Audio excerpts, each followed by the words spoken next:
Hello again. This is Brian Copeland talking. Welcome to another edition of Copeland's Corner. As always, we'll be joined shortly by a distinguished panel of comics, and we'll talk about some of the news of the week. And there is so much to talk about that's gone on in the last week that usually I do a little commentary up front. But you know what? Let's just get right to it.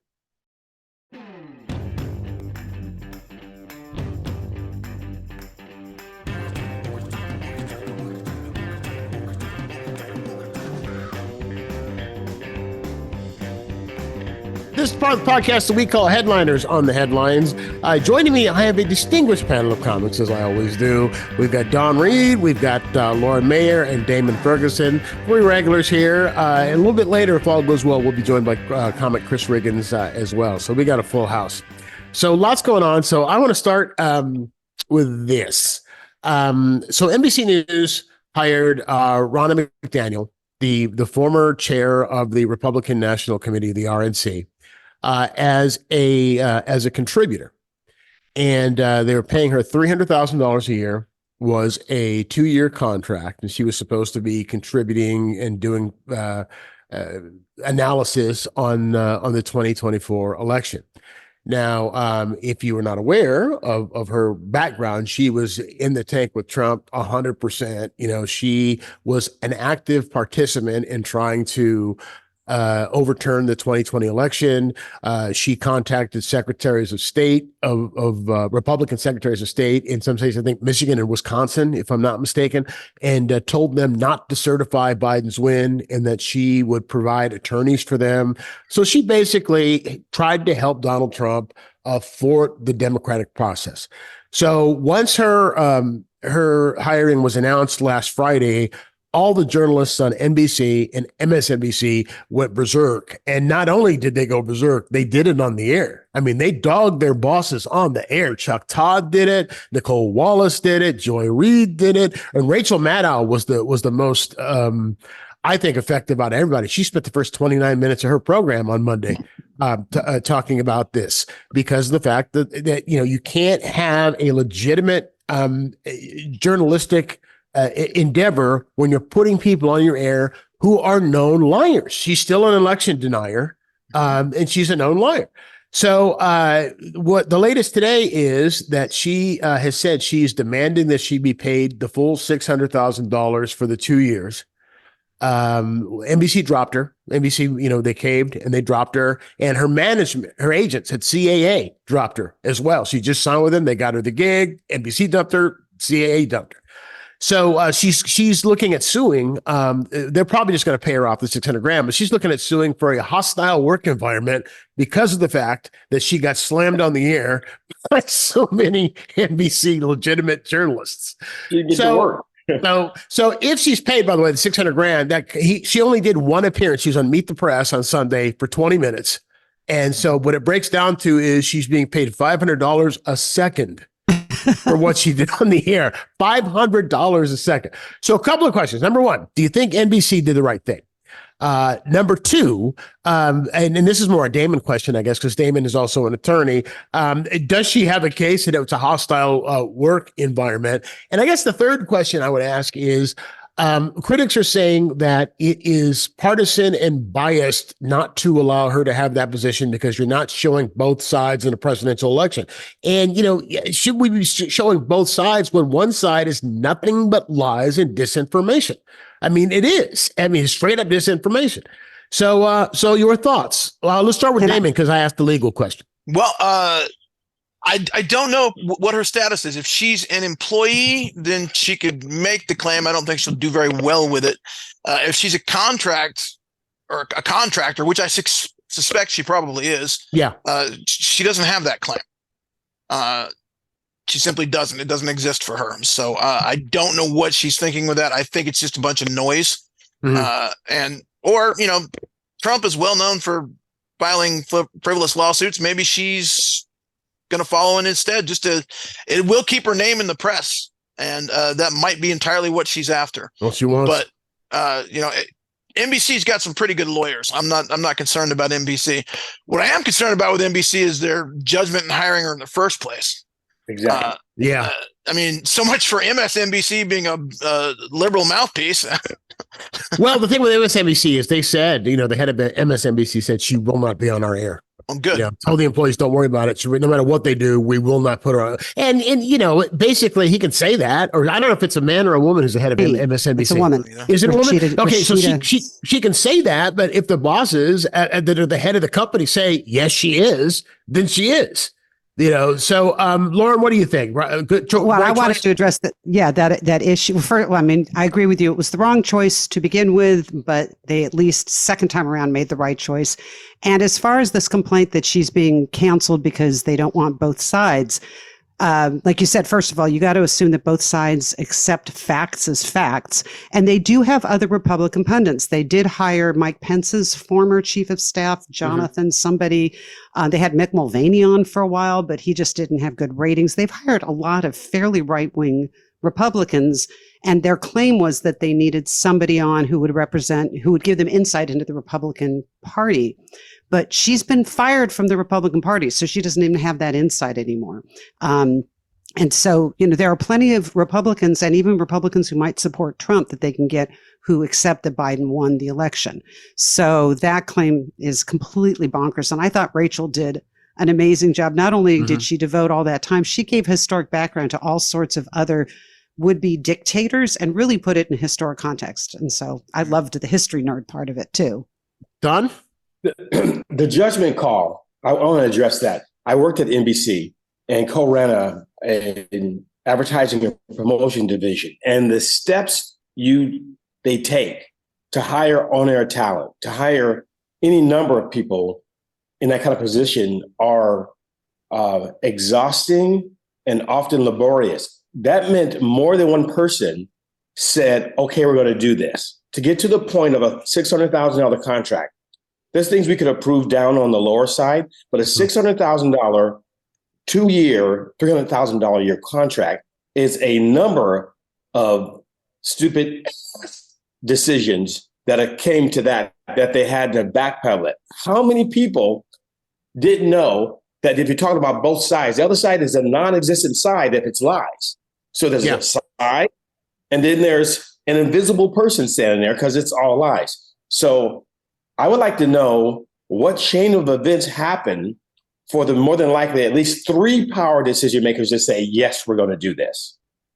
Well, I'll tell you, Lawrence O'Donnell on his show was talking about how, after Watergate, this would have been like hiring one of the Watergate burglars, to be doing analysis. And what the point he made is that the people who were responsible for this hire, and I think it was at least 3 that I saw that were, at the top of the food chain at NBC News, were not born at the time that Watergate happened. And so they don't know the history, but the thing about this that bothers me is, and I want all your thoughts on this, is that there is this attempt by the mainstream media to do a both-siderism, I guess you'd call it, on as far as the Trump campaign is concerned, and to say that it's just like a normal, Republican campaign going against a normal Democratic campaign. And I don't think that there are 2 sides here. There are not 2 sides here. Fair and balanced. Well, and you look at what they're doing. There aren't even 2 parties anymore. The new interview, everybody has to be rehired at the Republican National Committee. And the first question they are being asked is, do you believe the 2020 election was rigged? And if they don't say that it is, then they're not eligible to be part of the Republican Party, which is also now going to move most of its operations to Mar-a-Lago. So there aren't 2 parties. There's the Democratic Party, which has a wide range of views, and there's Trump. So there's, we don't have 2 equivalent parties anymore. The only thing I can think of is that the networks are trying to cling to the kind of the old time ethic or model that, you presented both sides because you wanted people to be informed. Right. There was a time when we had reasonable Republicans. I didn't agree with them, but they were there was reasonable. It wasn't that long. It really wasn't that long ago. We're talking 8 years ago. Things went down the shitter in 2016. Up until that point, you had, there were Republicans who I had disagreements with, but they weren't autocrats. They weren't, trying to subvert democracy. And and all politicians lie. Democrat, Republican, all politicians lie. But to deliberately put out misinformation, and put out not misinformation, disinformation is frightening. Right. Yeah, Don. Yeah, there were far more Mitt Romneys who would stand up and say across the aisle, I've got to agree with them. That we had that Democratic fire with all the lies and whatever they're doing behind doors. At least we had this presence of when things are right, we're going to agree with what's right and go with bipartisan perspective. But they this could fund a budget. Well, and look go. at what happened in Watergate. It was Republicans that convinced Nixon to resign. That's right. Republicans put the pressure on him. So that's why you young'uns at NM and NBC need to respect your elders who were around and remember it. My dad made me stay home and watch those hearings because he said, this is history and you're going to be on somebody's podcast in 50.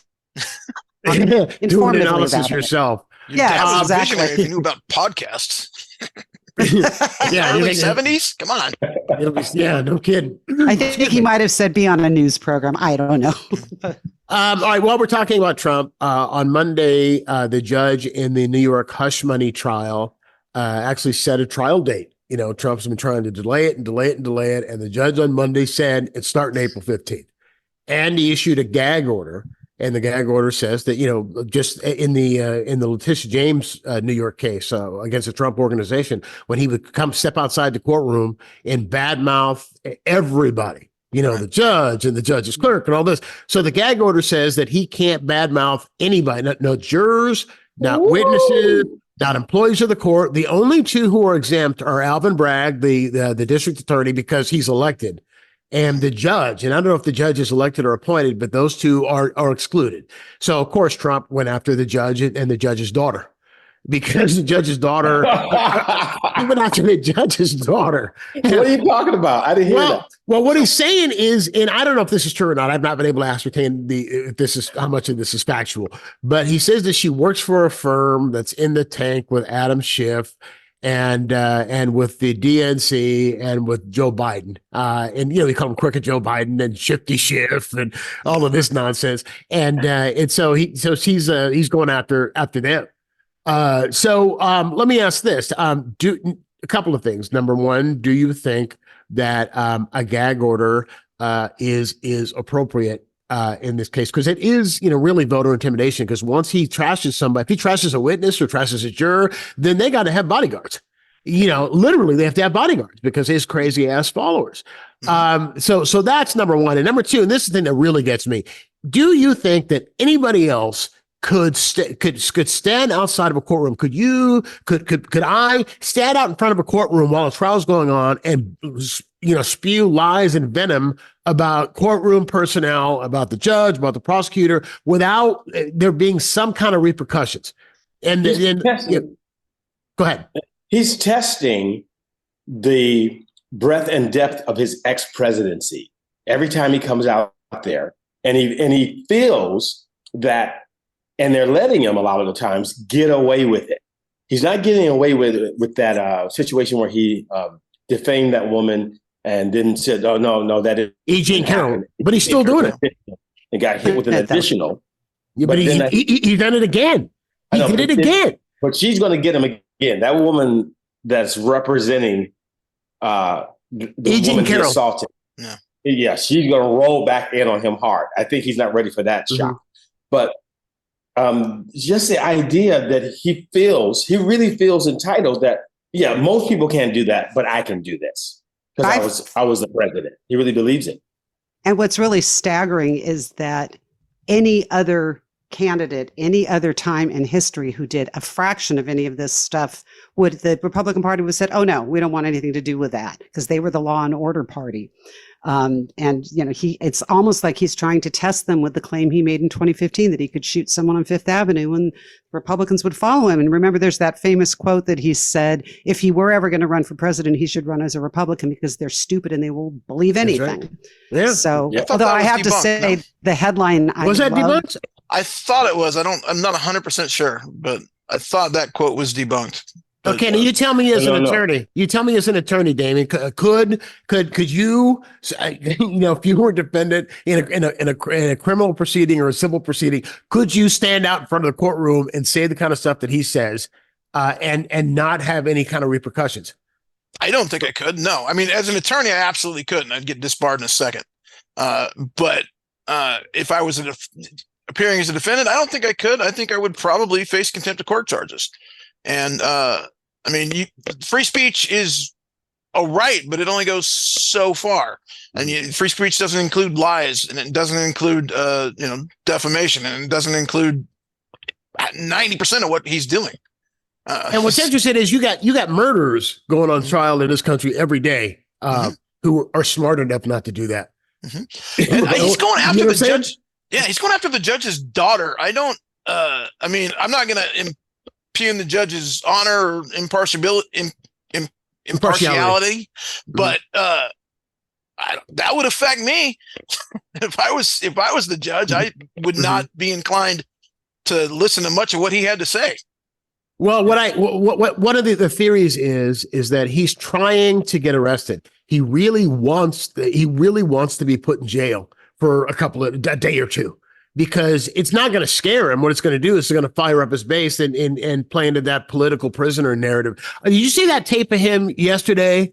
That footage of him from yesterday where he was at a rally, and he began the rally with the national anthem sung by the January 6th incarcerated felons. They're incarcerated felons. And he saluted them while they're singing the national anthem. And he called them patriots. He called them heroes. And I thought they were tourists. That's it. Just a What are they, patriots tourist. and heroes or tourists? Let's make up our mind. Look, you got to choose? You can't be a patriot hero who goes on a tour, on a Well, if peaceful you're a tour. patriot and hero, then you took action. If you're a tourist, you just went on a tour. Yeah. Which is He's Good also point. comparing himself to everyone from Nelson Mandela to Alexei Navalny. Like nobody's had it worse than he has. Nobody's been treated as badly as he has. has. But it was just sickening. I mean, people died. Let me read you a quote from Liz Cheney, a quote I saw this morning. Quote, "While the attack was happening, he was handed a note. The note said a civilian had been shot. He put it on the table in front of him, and he continued to watch the attack. That's depravity, and that person can never be near the Oval Office again." So I guess he's talking about Ashley Babbitt, who they're trying to make a martyr, who was trying to break her way into the Capitol, and the Capitol She's Police already shot a her. martyr in some circles, for sure. Yeah. I mean, And no, she's not a martyr. She's a criminal. Yeah. Who apparently was brainwashed, because they say before that she really didn't have an interest in politics, and a lot of these people did. Right. That's the thing that really you were saying you were disgusted about the things he's saying, but I saw a thing online today, and this might be wrong, but it said his legal costs are about $90,000 a day, none of which he has paid, all of which are by mostly small donations from these people who can't afford it. Yeah. And I saw a great thing about he's hawking a Bible now. Yeah. He's selling the Bible of the Old Testament. Autographed? For 59, I think so. I'm not kidding. $59.99, not autographed. $59.99 to get Not autographed. Bible. A man who, you think if Trump touched the Bible, he'd burst into flames. I saw a thing that said it's not every day you get the chance to buy a Bible from a man who has violated all 10 commandments. But just the Old Testament. Forget this love thy neighbor crap that's in the New Testament. Forget this Jesus crap. Just the Old Testament, where it's people turned into a pillar of salt and being That's smited. my people's stuff. It's all the legal stuff. And being smited. How scared do you think that Americans who are not in this cult should be that he's going to win? Very, very, very, very scared. I mean, it wasn't a landslide for Biden last time. Well, it wasn't a popular vote, but it wasn't. I don't think it was the electoral college. It was a landslide for Hillary. Electoral college is what matters. Is what matters. The electoral, unfortunately, that's what matters. So it wasn't a landslide for Biden last time, and I don't know. With the propaganda that's going out there, and I'm also worried about Biden's support, because Biden got a significant amount of support from people that were really anti-Trump, even from independents. But now there's kind of a less enthusiasm towards Biden. I mean, if approval ratings are unfairly, in my opinion, low. I agree. mean, there's a lot of stuff I disagree with him on, but as an administrator, he's a competent administrator. No, I agree. I mean, I totally agree. Something I read this morning I wanted to bring up too is that he's changed his strategy somewhat, and he's talking about the darkest days of COVID. And he says that basically Trump opened the door with this "Are you better off now than you were 4 years ago" stuff. And while his campaign advisors are mostly with him, they're still a little reluctant for him to go there because of the fact that they say that the people do not want to be reminded of those days and those times because they were so horrible, and it could potentially backfire. And the thing he's saying is, that because of Trump's mismanagement, 1 million Americans died. And he says, you remember the day that he said that we could cure it by injecting bleach or bathing ourselves in UV light? He goes, well, I know Trump bathes himself in UV light every day. So I think it's a good strategy, because it's a ridiculous question. Are you better off? Were you thinking you were better off 4 years ago? It is a ridiculous question. I disagree a little bit with Daymon. I was scared until Dobbs. And I feel like every single election and special election since then, Democrats have way outperformed polls. Women are. I've been. Oh, you cut out on us. Lauren. Your audio am cut I out. still there? There you are. Okay. Your mic's real low too. How's that? Is that better? That's better. There was a special election in Alabama, and a woman in Alabama ran for the state legislature solely campaigning on abortion. And she won by 25 points. Wow. And so I knew she won, and it was by that much. And she won, and she ran for the same seat 2 years ago and lost by about 8 points. So the fact that it went that different, and every single race where people campaign on reproductive rights, they have won. Women are pissed, they are scared, and it's working in red states. So if that holds true, and if Biden continues to campaign on abortion and say the word, I think we can get off the ledge. Well, the thing they want is, they want a national abortion ban, and they've said that. Oh yeah. If they get a Republican president, there will be, they will pass, and a Republican Senate and House, they will pass legislation. Oh yeah. Well, it has to be filibuster proof in the Senate. And I don't know that they're going to get, even if they take over the Senate, they're not going to have 60. The last time we had 60 was when Obama got elected the first time. So we had 60 for about 2 years. And that's but they can do a lot of damage without Congress too, because he can do executive orders. The Supreme Court could do more things that Yeah. But I mean, that's scaring people. And even you were saying, Daymon, there are a lot of young people who don't like Biden for a lot of reasons, but this should turn them out. It should. And I agree with you that his messaging should go that way. Let me give Don a shot. I was very confident that Trump couldn't be elected for a while. I kind of swing on this pendulum. It swung towards there's no way he can win.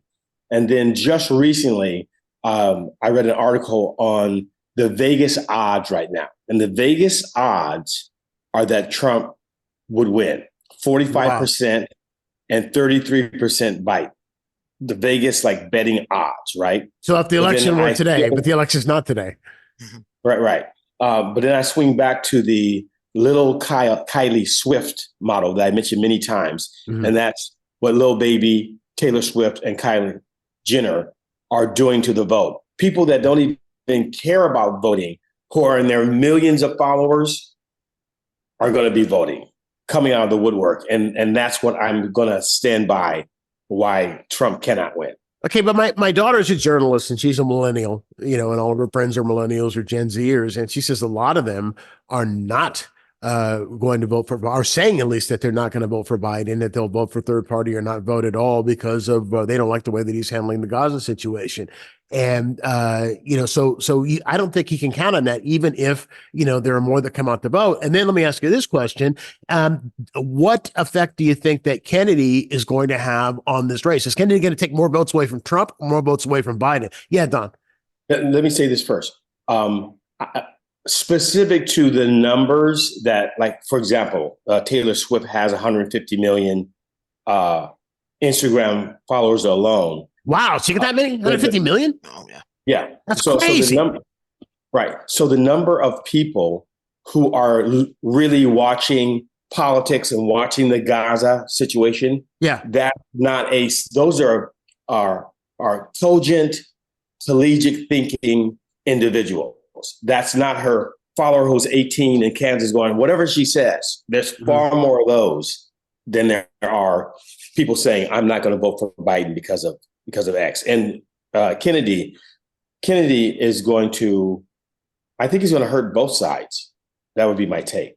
But go ahead. Yeah, go on, Lauren. Polls on Kennedy. You're right, Don. Some say he takes more from Trump. Some say it's even, but it leans more towards taking from Trump because he's so anti-vax, and his entire family has repudiated him. So the one thing he might have had as an appeal to Democrats is, as far as the name, I don't think that's going to help him with Democrats. And to your point, Brian, about a lot of Gen Z and millennials being upset about Gaza, of course they're upset about it. They're going to express that. But my gut sense is they are raising that so that the Biden administration. Oh, we lost you again, Lauren.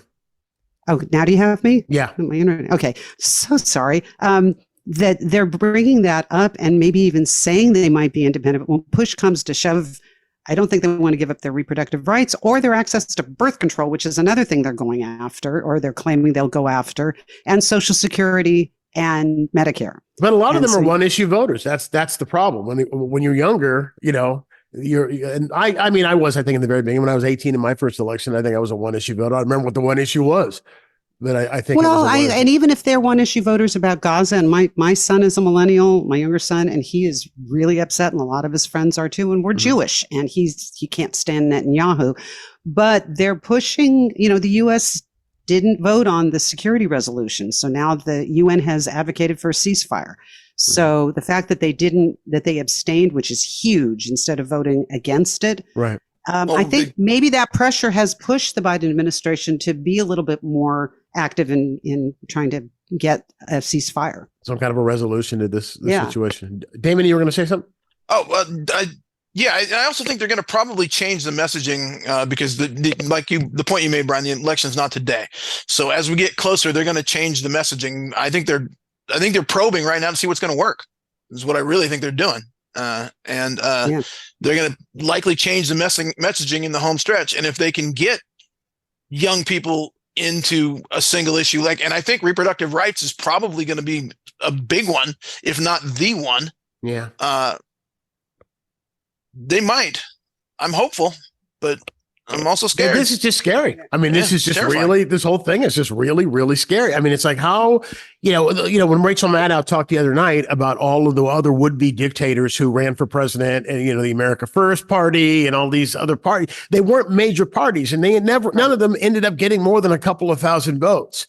Whereas here you got one of the two major parties and everybody's falling in line. And here's a perfect example. There are 13 Republicans who won their seats in the House in districts that Biden won. And most of them in the last week or two have, even though they don't really agree with Trump and they're in Biden districts, they're gambling that they need Trump, that if they get Trump's endorsement, they'll still win. That's what they're betting on. That's what, and you can tell the reluctance means that they don't agree with them, but you got to kiss the ring. So everybody's falling in, and Mitch McConnell is such a piece of crap. I mean, when you think about, I'm sorry. I mean, it has nothing to do with his party. It has to do with what there's a book about him called The Man Who Broke America. I mean, it goes back to just the things that he's done to capture the Supreme Court, holding Obama's seat, with that crap about not doing it during election year, then filling it when it was election year and there was a Republican in the White House, and the speech that he gave after impeachment about this all being Trump's fault in January 6th and about him not being immune from being held liable for it and culpable for it after he's out of office and all of this stuff. And then he turns around and endorses him. Come on. I mean, Liz Cheney and Adam Kinzinger are basic, and Mitt Romney are really the only profiles encouraged there. They're really the only profiles encouraged. Lisa Murkowski. Lisa Murkowski said, I'm sorry, I spoke over you, Lauren. Oh, Lisa Murkowski just said she will not endorse him, and she's even considering leaving the party. So there's another. Yeah. Okay, Damon, I'll give you your last shot because I know you got to take off in a second. Yeah. Well, to a lesser extent, Pence, in that he just didn't fall in line on January 6th. I mean, that is. Well, they wanted to hang him. when they come for you with gallows, how do you turn around then and endorse the guy? Well, no, he was under a lot of pressure to not certify the vote, right, as if he had that power, and he didn't. So, I mean, he could have just jumped in line and made a symbolic non-certification of the vote. I procedurally, I don't know how that would work, but he could have gone along with the symbol, and he didn't. Well, what he could have done is he could have gone along with the fake electors that they had. Right. And then counted the fake electors' votes, or say it was disputed, which would throw it into the House, which would probably have given Trump the White House. But here's how bad it was, and I just laughed when I heard this: is that Pence actually agonized over what to do. This wasn't just this is wrong. Right. He agonized over it. He actually called Dan Quayle for advice. I mean, that's how bad it was. He called Dan Quayle save democracy. Who would have thunk? Whether or not he could do this. And Dan Quayle said no. Dan, how do you spell that? That's exactly. He could save democracy. He just can't spell it. Oh my goodness. Oh, Daymon Ferguson, before you cut out, where can people see you or hear you? The 25th of April, I'll be at Mamakin in it's a rock club in San Jose. I'm doing 2 shows that night with my buddy Darren Carter. Should be a lot of fun. Awesome. Look for ticket links on my socials. All right. Well, thanks for giving us some time today. It's always good to see you. Good to see you too. Thank you for having me. Good night, everybody.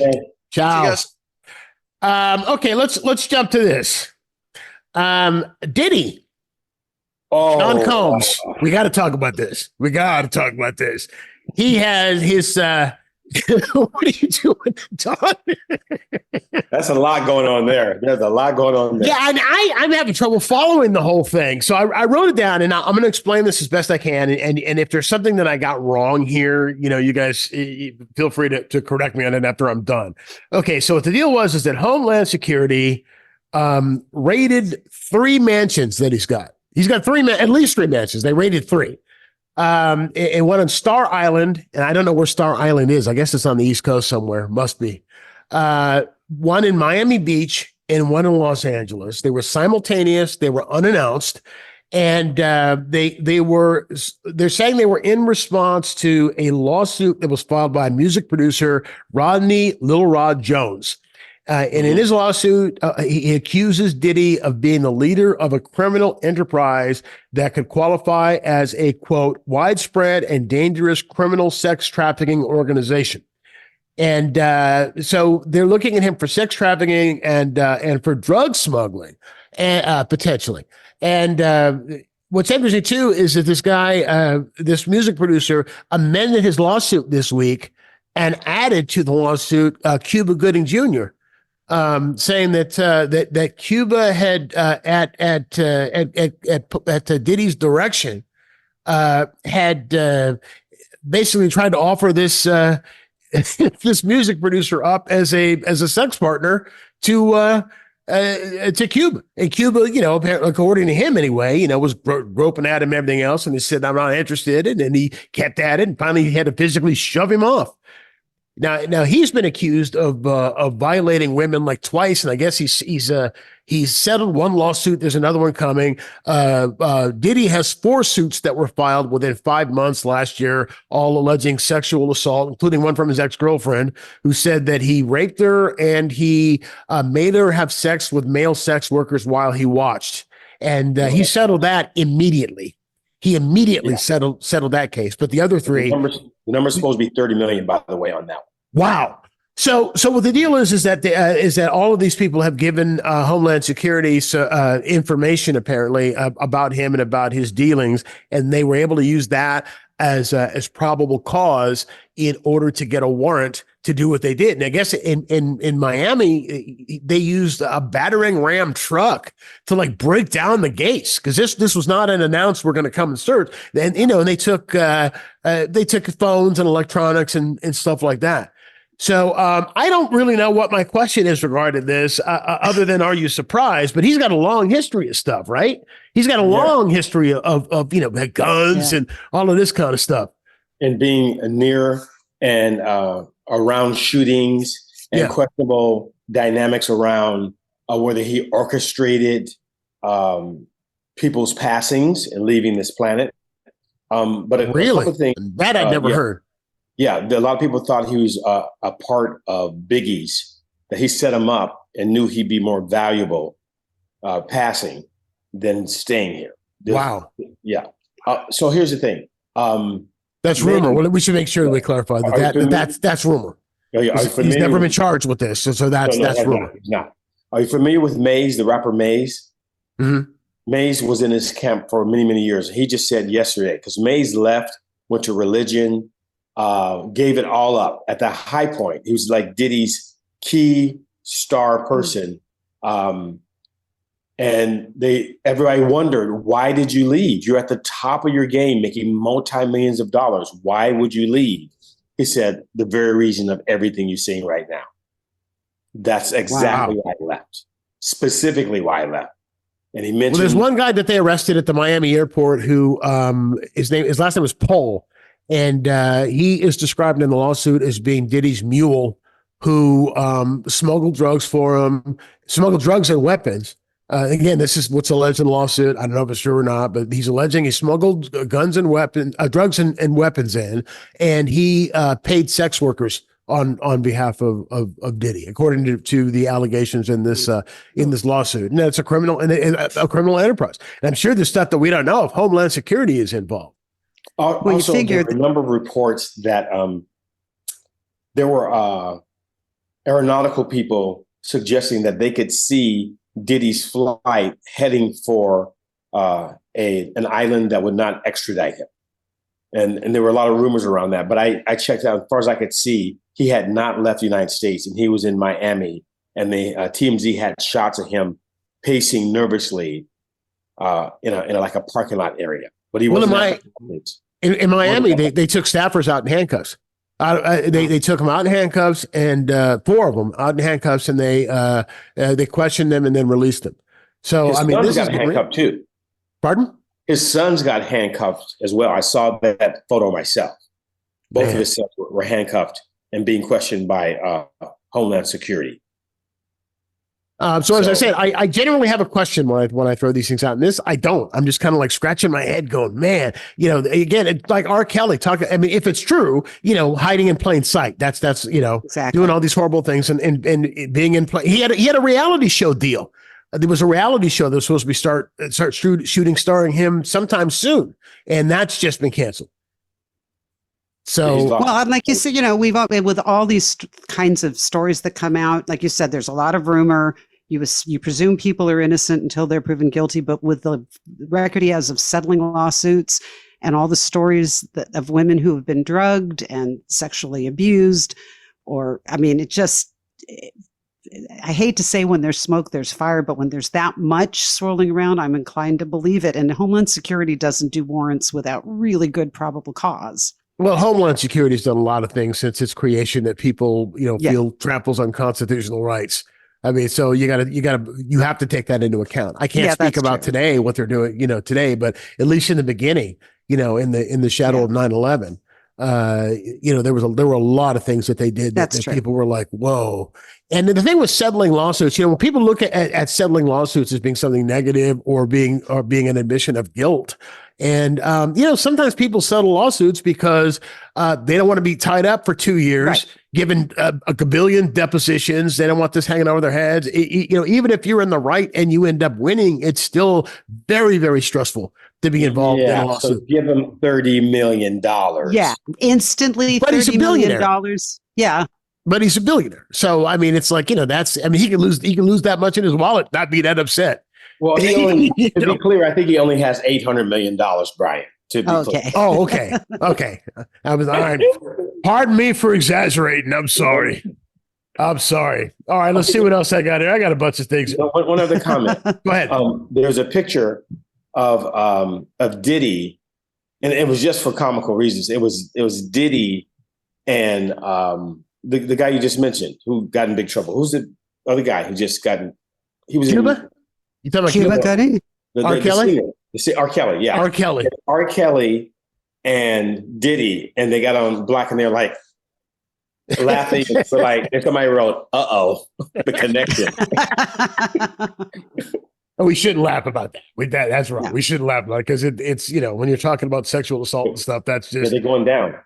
By the way, speaking of sexual assault, I just finished watching The Vow, the documentary that HBO did. It's running on Cinemax. I keep saying Cinemax. It dates me. It's running on Max now, and it's about Keith Raniere and the NXIVM. The NXIVM Yes. cult yeah. in upstate New York. Where he and Allison Mack from Smallville had basically, they were convicted of sex trafficking because they were in slavery and all this other kind of stuff. And it's just, when you watch this documentary, it's 2 seasons, and I recommend you watch it because I'd heard things here and there, and I read a story in the paper here and there, kind of a thing, story online. And when you see the details of this, it's like, man, what it would take, how brainwashed these women must be to let themselves be branded on their hoo-ha with his initials. Now, the reason I bring this up is Allison Mack was his number 2, who helped come up with the whole branding scheme. It's on audio tape. They audio taped it themselves, like the discussion about how they were going to do it and what they were going to tell the women the brand was. And she brought a lot of these people in. And so she cut a deal and went to jail for, I want to say 2.5 years is what she served in the prison here in Dublin, California, the federal prison in Dublin. And I got not a friend request, but a request to like her Facebook page yesterday. Apparently she's got a new Facebook. Wow. What are you talking about? Allison Mack. Wow. Did you ever watch Smallville? Yeah, of course. The little blonde Chloe, his best friend. That's who it was. So I got a friend request. Like when you go on to Facebook, you will get friend requests, but you'll also get pop-ups of famous people where you can like their page, in which case then you're following them and you get their feed. And that's what I got sent yesterday. Alice, and she only had like 1,200, if it's even her. Let's even put it that way. Maybe it's not even her. Don't click on it. No, I didn't click on it. I just laughed and I go, "Are you kidding?" And I should have clicked on it just for giggles, just to see what is she, because you know what's going to happen. If it is her, it's going to be one of those pages where it's all like motivational crap, that spiritual crap. That is not. And then selling you candles or something. In the documentary, does she claim that she was brainwashed also? Is that kind of she's never interviewed? You got plenty of footage of her because he apparently he had a videographer and he video recorded a lot of stuff. Well, that's how he blackmailed a lot of the women. I know that. Well, they turned over their own stuff. That's how they buy. Eventually, it was called collateral, and in order to get into DOS, which was the sorority they called it, attached to NXIVM, which is where all the slavery and the branding and all that stuff took place. The women had to give what they called collateral, and that was something that would be devastating, something on them that would be devastating if it was released. And so they took new pictures of themselves. They wrote things about their family that were personal. Some of the things they made up, but it was still stuff that would have been really damaging had it been released to the general public. And so they were able to blackmail. So it's just, but see it if you haven't seen it, see it. The first season is, I think it's like eight episodes or something, and it's all about how the cult started, how it got built up, and then it ends with Raniere getting arrested and he fled to Mexico with Allison Mack. The second season is all about the trial. It's all about the trial. He ended up getting 127 years, 120, and he's appealing it. Rightfully so. But good luck. But good luck. But it just tickled me that I got, really? You want me to like her page? After what you saw, I'm going to like her page? No. Let's see. Something a little bit lighter. I hope you have something less disturbing. A little bit between those two stories. A little bit less disturbing. Winemakers, the wine industry, is very, very upset and very worried because millennials and Gen Zers are not drinking. Their whole thing is they're looking at alcohol, they say, as the new cigarettes. You know how we look at cigarettes now. You know, when we were growing up, cigarettes were, I had candy cigarettes at Halloween when I was a kid. And Right. the way we look at cigarettes now, and it's weird to like see an old movie or old TV show with somebody smoking in a house and that kind of stuff. Well, they say that's how millennials and Gen Zers are looking at alcohol. So they're not big drinkers, and it's going to hurt the wine industry. And I remember when the whole Brett Kavanaugh thing happened, there was an article in the Washington Post about how my generation that came of age or was in high school in the 80s, that we were the biggest drinkers in history in terms of teenagers and young drinking. And like the kids now, it's like dropped by like 50% in terms of them drinking. So I'm curious, and you don't have to answer this if you don't want to. And I will start. Okay. Did you drink when you were younger? Did you drink when you were underage? And do you still? And I will fess up. Yes, I did. I did to my detriment. I did when I was like 15, 16 years old is when I started. And I ended up having to quit, having to go to rehab when I was, 10 years ago. And I haven't had a drink in 10 years.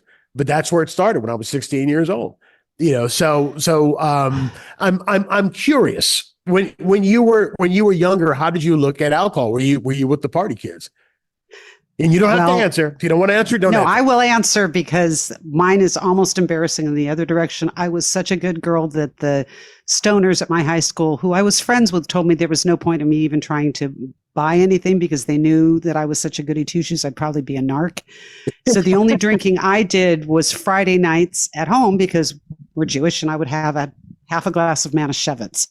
And I got to college at 17. And at the time in Connecticut, the drinking age was 18. And you only got carded if you looked like you were in, middle school. And I still wouldn't order a drink out till I turned 18. And see, that was the thing with me when I started. The drinking age varied. It varied from state to state. It varied from state to state. I started comedy at 18. And so I would go to Idaho and it was 19 and I'd never get carded because I looked like I could have been 19. And in Hawaii, I think it was 18. And then they linked it to federal funding that if you didn't have a 21 a drinking age limit of 21, minimum of 21, then you couldn't get federal funding for roads. So because kids were getting into accidents driving across state lines. So, and I still drink moderately. I have a glass of wine most nights just to wind down. But my husband's a drug and alcohol counselor, so I'm not worried about it. If it does, I will check with him. But he's also will verify that alcohol is probably the most damaging drug he deals with his clients. So doesn't surprise me. It does not surprise me. So I'm pretty moderate, and I'm also a lightweight, so it puts me to sleep. So cheap date. I'm a very cheap date. Okay, Don, you got a look on your face now. Now, for folks who have seen Don's first one-man show, East 14th Street, where you talk about your life growing up in Oakland as the son of a Jehovah's Witness and a pimp. I'm really curious. Really. I'm assuming when you were living with your Jehovah's Witness mom and her husband, you probably did nothing. No, the Jehovah's Witness window was from 12 to 16. Okay. So my father was around from 1 till 10. And on my 9th birthday, my father drove me around the corner from a party. I was 9, my 9th birthday. My father gave me, it's called a short dog, a country club beer. And I drank that beer in the back seat and came to my party. But at 9? Yeah, 9 years old. 9 years old. And I was buzzed. I was like, oh, yeah, this is great. Right. And I didn't have any more. He just said, just want you to taste it, baby. My father's a pimp, for Christ's sakes. He's living a very outlaw life. That's not a crazy thing to do. Right. And then when we were Jehovah's Witnesses, I could go over my father's house on Sunday and I would sneak at 16 a swallow of Coke and brandy. So I was having Coke and brandy and I'm like, oh, I got to get out of this religion. This will be fun. And so I moved over there. So I was drinking at 16. And I think when I was around probably 23 after college and, parties and all that stuff, I started organizing when I was going to drink, when I wasn't going to drink, as well as doing these things called impacts. And that's like 30-day windows of cleansing. I've done 30, I've done 70, I've done 500 days before. no cocktails, no drugs, no red meat, and all that kind of stuff. So it's a moderation thing, but I'm a drinking man for sure. I'll have a great glass of scotch, 2 even, and a cigar with some friends or whatever. But I'll join you for the scotch, but no cigar. At least it myself. I wasn't going to be counting on somebody. You got a problem. You should really be cutting back. Yeah. I just decided to do that on my own. And actually, when you talk about being 9, I forgot about this. You just brought this back to me. When I was an altar boy when I was a kid, starting when I was like 10 years old.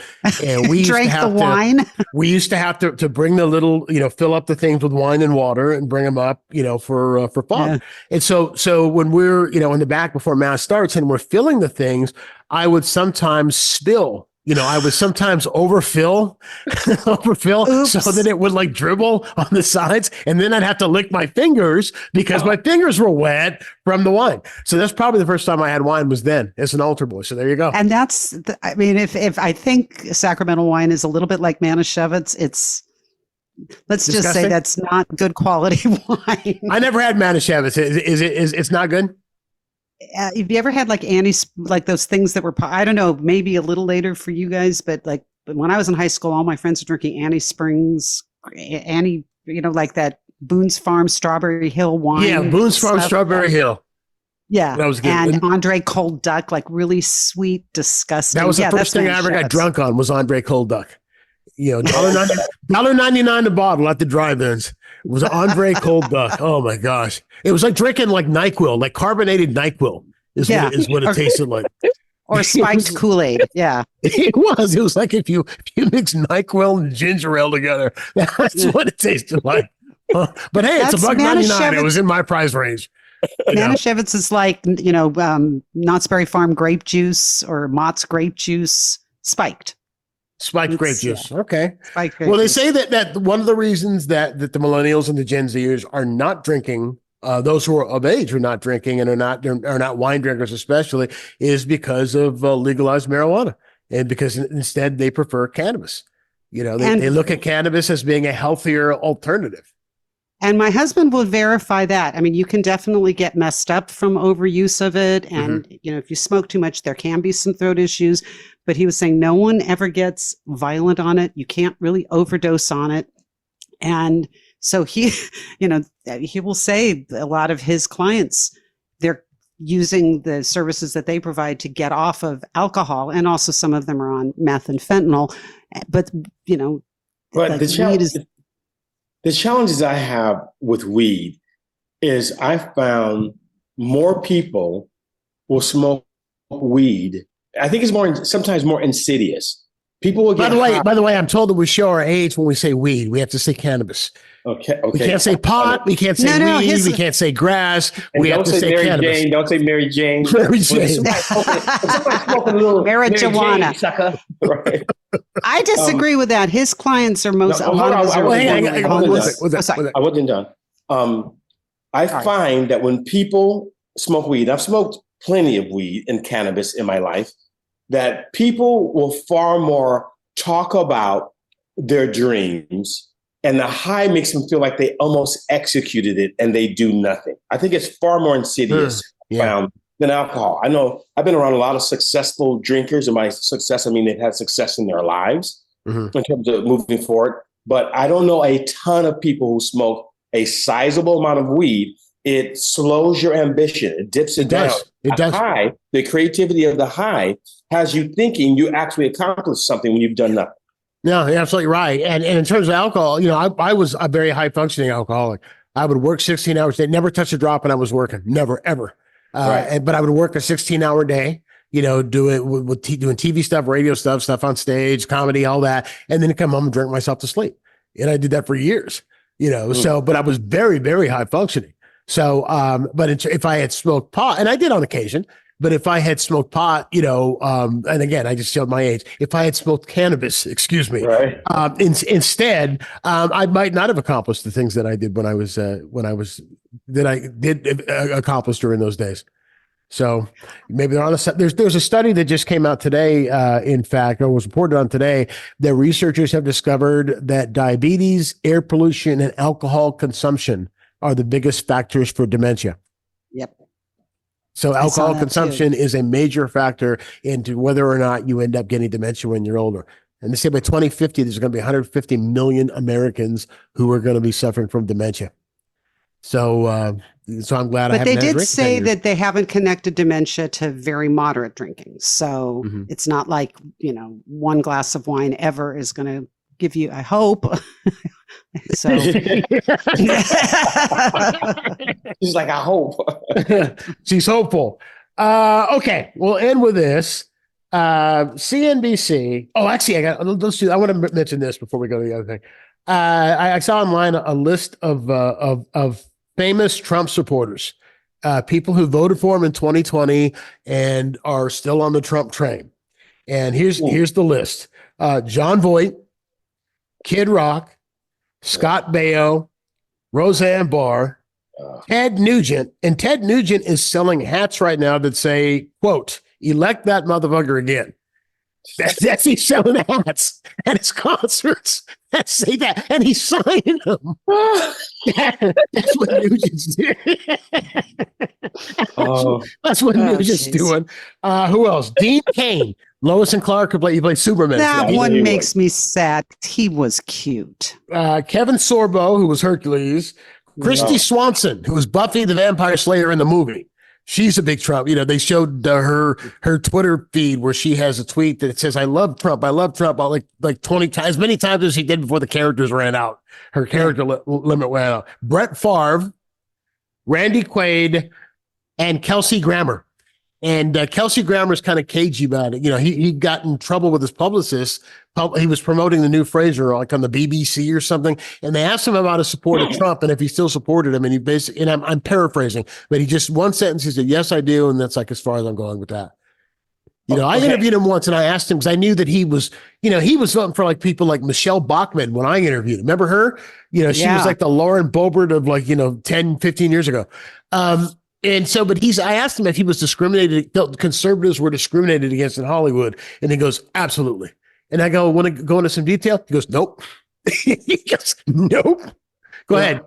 I worked with Kelsey Grammer for 5 years, actually kind of 6. I was the warm up for Frasier for one of time. Get out of here. I didn't know that. Yeah. But then more importantly, 5 years at Girlfriends.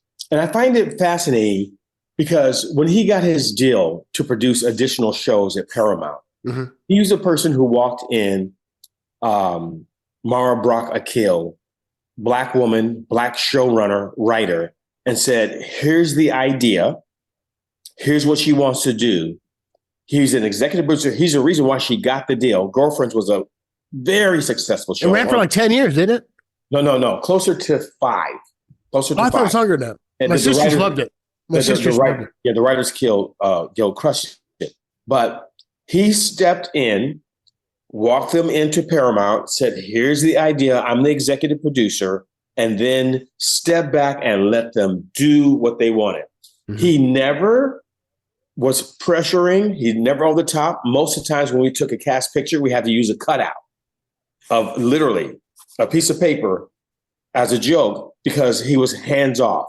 So I find it difficult for someone to impact an African-American female Black showrunner to that level, but then also be a Trumper. It's just really a conundrum to me. Well, he's a very interesting guy on a number of different levels. There's a lot. I've read a lot about him. I'm a big fan of Frasier. The original series and actually the new one is not bad. It took me a minute, to get into it because it's a whole new cast and everything, but it's good. And I have gone to GramNet. That's his company's GramNet. Right. I know the president of his company, and have gone in and talked about some things. And he's just a very interesting guy. I mean, he's Yale drama school, I think, trained as an actor, but he's had some stuff. I mean, his sister got murdered when he was younger. And if what I read is true, he had a real bad substance abuse problem when he was on Cheers, and they had the cast and crew apparently had to do an intervention, and the cast and crew of Frasier years later at some point had to do an intervention, but he still has accomplished a lot, and he has done a lot to give actors and actresses of color a shot. He's really done a lot in order to do that. So he is a conundrum in a lot of ways, in a lot of different ways. I find that just interesting that how do you support somebody who's so obviously racist and anti-Black on the one hand, but then be so supportive of African Americans, people of color on the other? It's and at the risk, and I'll let you get in, Lauren, at the risk of a lot of times when actors get feature film and TV deals, it's really just a cosmetic deal. So they'll do more stuff for that network or studio. They're not really interested in that actor's ideas for TV shows. They'll bring something to them. So at the risk of being seen as someone that we don't want your ideas, he still ushered in some powerful Black minds. Go ahead. Yeah. I was just going to say, you look at that list, because I've seen all these, what celebrities does the liberal side have? I mean, we've got Meryl Streep, we've got Willie Nelson, Barbara Streisand. A little bit closer to the mic. Oh, Barbara Streisand. And then you look at this list and, either there has-beens who might have been good at one point, like, Dean Cain, or Randy maybe Quaid. they were a Randy Quaid, or John Voight. They were once really good, like John Voight or Roseanne Barr, but they've gone off the deep end. Yeah. And then you see Kelsey Grammer, who has always been good. I mean, I've loved him in theater too. He was in La Cage aux Folles. He played a gay man. Mm-hmm. And you just start wanting to sing, one of these things is not like the other when you see the list, because there's nobody with any credibility now on the Trump side except for him. Yeah, he's the only, on this list I just read you, he's the only A-lister. Yeah. He's the only one you can consider to be an A-lister. So I've never met him in person. I've interviewed him. I've interviewed him on television over satellite feeds. Wow. Like when he was voiced, when the cartoon version of the animated version of Anastasia came out for Disney, and he voiced, I want to say Rasputin, but I could be wrong. I forgot.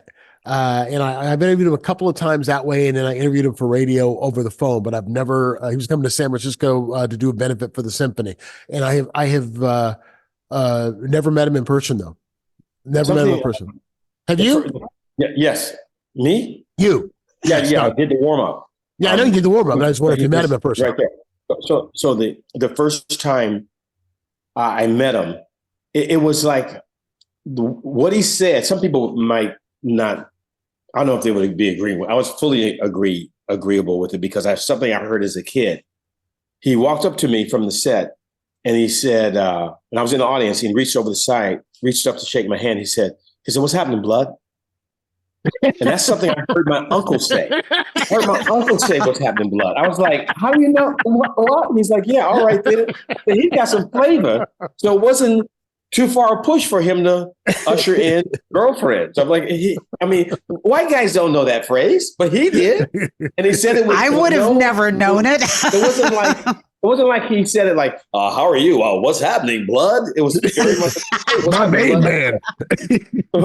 but it was I didn't feel any of that. I didn't feel any of that like, "Oh, you're trying to be black right now, aren't you?" It's come off very, very Does that mean that I should start using that phrase now?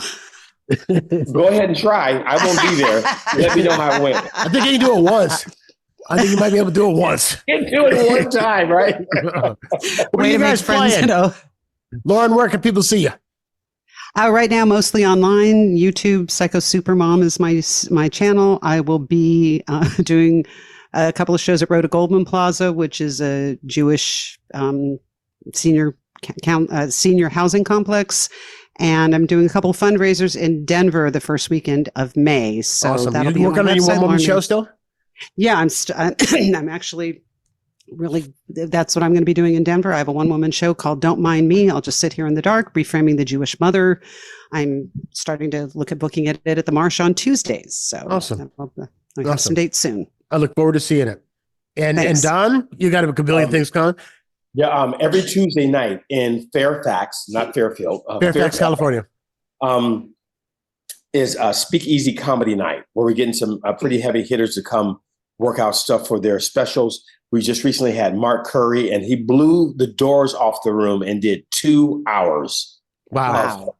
I mean, it was no moment like, okay, that's a lull. It's getting long in the tooth. He just did a Chappelle blaze and just blazed right through. Wow. So every Tuesday night we're doing that. Last Thursday of every month, Redwood Night, storytelling under the stars. True stories, funny and dramatic. But when it's cold outside, we just go right inside. And then top of the month, the 4th through the 6th, I'll be in Austin with Bill Engvall doing I love Bill Engvall. I haven't seen him in years. It's a cool celebrity golf thing. And those guys have done it so much that they now do less time and they pick different people to close the show. So I'll be closing the show for that celebrity golf event in Austin. I'm really excited about that. He's a good guy. Tell him I said hello. I haven't seen him in forever. I promise I will. I promise. All right. Lauren Mayer, Don Reed, always a pleasure. Thanks for joining us. Thank you. Absolutely. All right. Well, that's going to do it for me. I want to mention we're not going to have a podcast next week. We'll probably run a rerun next week because I am going to be shooting. I got a part in the Spinal Tap sequel, and I go to New Orleans on Sunday. I go to New Orleans to shoot for a couple of days, and won't be back till late in the week. So I'll let you know what I know. I can't talk about it. I can't tell you what part I'm playing, anything. But it's really funny. The movie, if it comes out like what's on paper, it's going to be really, really funny. I can tell you that. I don't know when it's coming out, anything. So I just go and I shoot my part, and then I'll be back. So I'll check out in 2 weeks. If you like what it is that you saw on YouTube or you heard on the audio version of the podcast, please tell your friends. On YouTube, if you would do us a favor and like this show and like this channel. Once we get that, we don't have 1,000 likes yet. Still, we've got quite a number of listeners and viewers, which is great. But we don't have 1,000 likes. Once we get 1,000 likes, we can do it live. That's what I want to do, so that we can incorporate viewers into this and get your questions and your comments on what it is that we're talking about. So go to YouTube and search Copeland's Corner and give us a like. You can subscribe to us wherever you get your podcast, whatever platform. And if you give us a 5-star review, that would be appreciated because it helps people to find the show. So I will check you out with a new episode in 2 weeks. Until then, be kind to your neighbor. He knows where you live.